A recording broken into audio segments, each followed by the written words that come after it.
What's up guys, Josh Cowden here from Kays Academy. Going to go into our next drill called Rock and Roll, formerly known as 80-20 Rocker.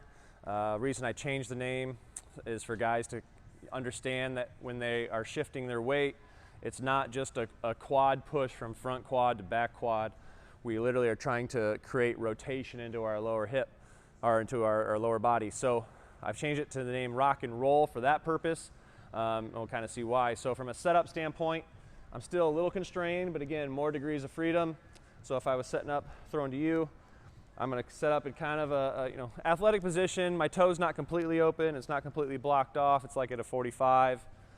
This will kind of depend on your anatomy setup, but for general speaking, we'll just say athletic position, 45 degree. And so the setup kind of goes like this. Again, it's rock and roll. And so what I try to tell guys is as they rock back and shift their weight, I want to roll in their front shoulder just a little bit, and then I want them to show the side of their foot to their catcher. So as I rock and roll, I want them to show a couple letters, 2 or 3 letters on their jersey, not the whole thing, just a couple letters, to basically start to counter rotate into that back hip. We're trying to load early. So as I shift and rock and roll, my cue is to rock back and roll the front shoulder and hip in. Careful to not get so over my back leg, I create uphill. I still want to have relatively level shoulders and parallel to my hips to put myself in good biomechanical situations. I don't want to be careful not to get super uphill. Another thing I tell guys is to make sure that they're not like lifting their leg. We're not trying to create fake momentum here by creating our leg. We just want to teach our body to shift weight and to load and unrotate. So again, the setup would look 45. I'm going to rock and roll. I'm going to tell them to get tall and get closed, get tall and get closed.